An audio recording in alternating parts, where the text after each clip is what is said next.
Yes, my friends, things are getting very interesting around the Denver Broncos, and we need to talk about something important. We know this team has huge expectations for the 2026 season, and man, Denver cannot afford to waste this opportunity. I really want to see the Broncos in the Super Bowl. Personally, that is the dream, and why not this year? A lot of fans are getting excited about what Davis Webb is bringing to this offense, especially now that we're seeing his influence with Bo Nix and the starters. Others are looking at that loss to the Green Bay Packers and wondering if there are still too many problems to fix before the regular season. I want to know which side you're on. Do you believe this new, more aggressive Broncos offense is ready to take a big step, or are the special teams problems and penalties making you worried? Write your opinion in the comments. And if you've been a Denver Broncos fan for more than 15 years, hit that like button hard. Alright, let's talk about Davis Webb, Bo Nix, and what is really changing inside this Broncos offense. Now, let's get right into this, because I think the biggest story coming out of these first two preseason games isn't really the wins or losses. It's what Davis Webb is doing with this offense. And there's one number that immediately caught my attention. 2. That's how many screen passes Webb has called through the first two preseason games. Just 2. Why does that matter so much? Because through 3 preseason games last year, the Broncos had 13 called screen passes. Webb even called one of those games. This time around, through 2 games, we're sitting at only 2. Unless Webb suddenly decides to call 11 more screens in the next preseason game,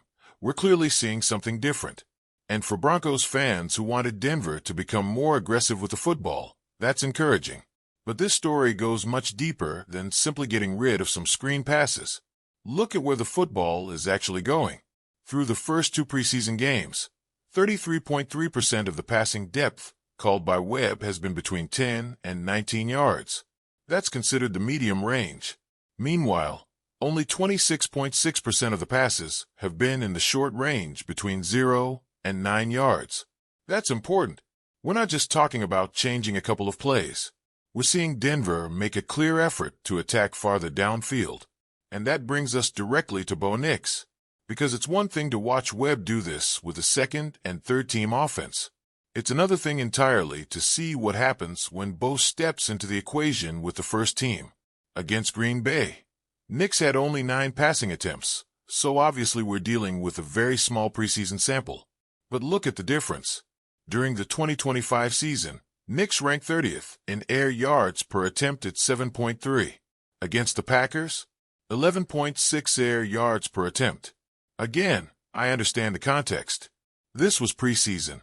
It was a limited number of throws, and we're not going to pretend 9 attempts tell us exactly what will happen over an entire NFL season. But that's not really the point. The point is the direction this offense appears to be moving. Denver is asking Bo to attack farther downfield. Maybe 11.6 air yards per attempt isn't sustainable. It probably isn't. But even if that number eventually comes back closer to around 10, you're still talking about a major difference compared with 7.3. Think about what that means over hundreds of passing attempts. Those extra yards add up very quickly. And more importantly, they can change the personality of an offense. Instead of constantly asking the quarterback to complete something underneath and hoping the receiver creates everything after the catch, you're putting more pressure on the defense before the football even arrives. That can create explosive opportunities. And we already got a small taste of that.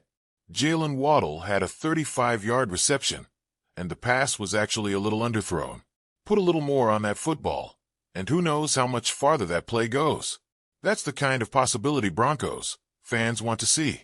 Courtland Sutton also made some impressive catches during the first preseason week against Atlanta, when Denver took a couple of shots downfield. Now we're beginning to see that same aggressive idea being connected to Bo Nix, and that's why I'm encouraged.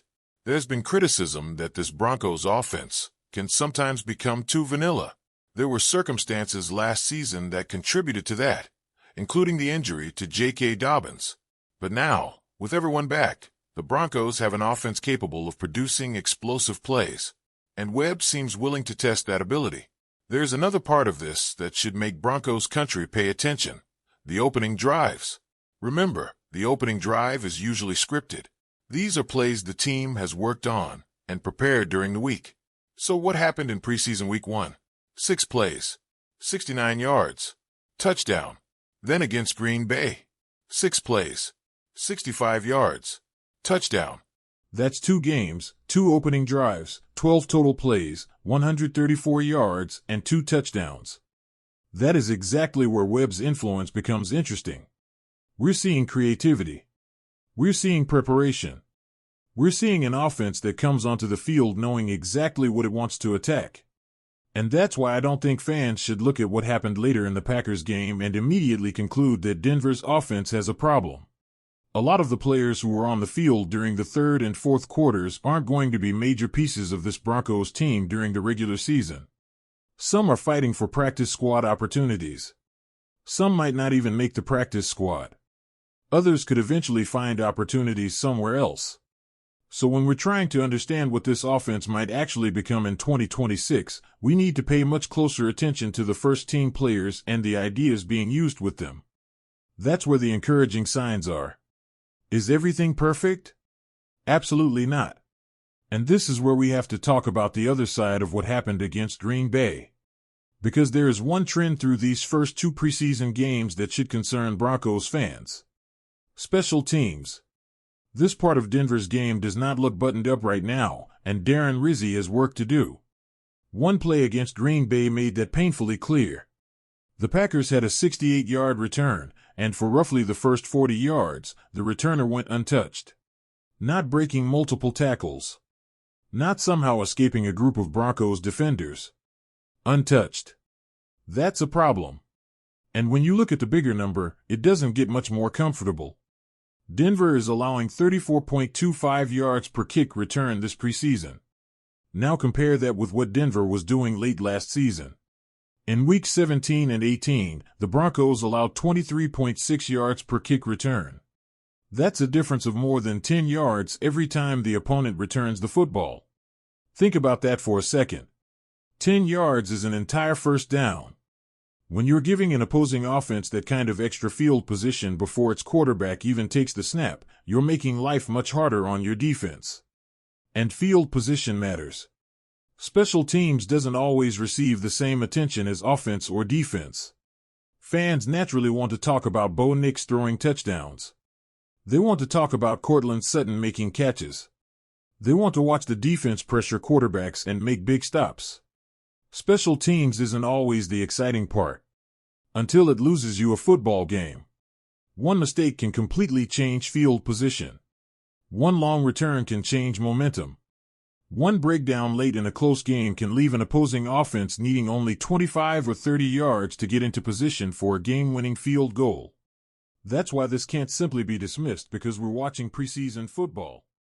Sean Payton made that clear.